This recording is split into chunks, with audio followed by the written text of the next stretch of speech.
Ever wondered why, despite devouring 1,000 motivational books and watching endless hours of success content, so many people find themselves stuck in the exact same spot year after year? It's because most people mistakenly believe that success is fueled by motivation. But Andrew Tate understood a brutal, unflinching truth that many are too afraid to even acknowledge. Motivation is just a fleeting illusion, a ghost that disappears the moment things get difficult. The only force that actually drags you to the top, regardless of how you feel, is ironclad discipline. Many people criticize Andrew Tate for his abrasive tone, but if you strip away the controversy and analyze his rise through the lens of performance psychology, you witness a high-functioning machine of discipline that refuses to break.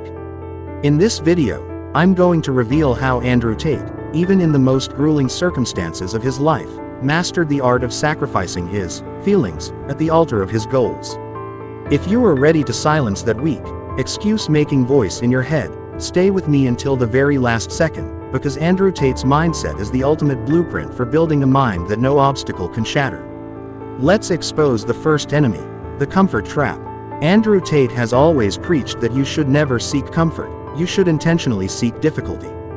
Do you know why? Because your brain is hardwired to hunt for the path of least resistance. If you spend every day doing only what is easy, you are essentially atrophying your own mind. Andrew Tate built his entire persona by consistently putting himself in situations where he had no choice but to fight. To build Andrew Tate-level discipline, you must learn to crave the friction of a hard task. I'm not saying you should seek misery, but you must choose the hardest part of any objective. When you embrace the pain of growth, the rest of your daily life becomes effortless. This is a fundamental psychological law. The more you voluntarily face discomfort, the more your confidence skyrockets, because you are proving to your own brain, time and again, that you, and not your passing emotions, are the master of your vessel. Let's dive into one of the most critical aspects of Andrew Tate's life, the power of environment. Andrew Tate famously says, "If you are around 5 losers, you will be the 6th." This isn't just a cliché, it's the social influence law. Your brain is wired to mirror the habits, the vocabulary, and the energy of the people you spend the most time with. If your inner circle is constantly chasing aimless entertainment and complaining about their lot in life, your brain will subconsciously adopt that same frequency. Andrew Tate understood this early on and became ruthless in how he filtered his relationships. You must do the same. It doesn't mean you have to burn every bridge, but you must be honest about who is draining your energy. True self-discipline starts with the audacity to curate your environment. You cannot live in the mud and expect to smell like roses. Look around you right now. Who is actually pushing you toward your potential, and who is holding you back? There is a fascinating truth about Andrew Tate. He never waited for the perfect moment. So many people, perhaps even you, are currently paralyzed, waiting for a specific day, a new set of gear, or a wave of good vibes to finally start their journey. Andrew Tate calls this the inactivity trap. Andrew Tate's philosophy is simple. Even when I feel terrible, even when I am exhausted, I get the work done. This is the core separation between the doer and the dreamer, the ability to divorce your actions from your emotions. Your mood should not dictate your daily schedule. If your plan is to train, you train. It doesn't matter if you feel like a warrior or if you feel like a corpse. Once you master the skill of working regardless of your emotional state, you become untouchable. That is the Andrew Tate method. Showing up for yourself when you have every reason to quit. Now, let's get into a massive secret that most critics miss, the comparison suicide. Andrew Tate once stated that the only person you are allowed to compete with is who you were yesterday. When you waste your energy obsessively comparing yourself to others, you are leaking your own power. Andrew Tate's focus was never on external benchmarks, his focus was on compounding growth. If you are just 1% better than you were yesterday, you are over 365% better by the end of the year. This is the sheer, compounding power of the Andrew Tate approach to discipline. Stop looking over your shoulder to see what everyone else is doing. Success isn't a sprint against your peers, it is a grueling marathon where the only thing that matters is your own consistency. You have to understand how Andrew Tate manages his time. His life is structured for every single minute of the day. This is the art of eliminating noise. Most people believe that to succeed, they need to do 1,000 things at once, but Andrew Tate understood that you only need to do the right things.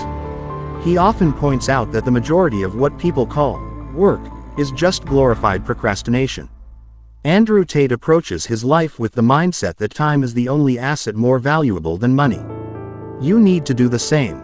Take your to-do list, look at it critically, and strike out anything that doesn't directly serve your vision.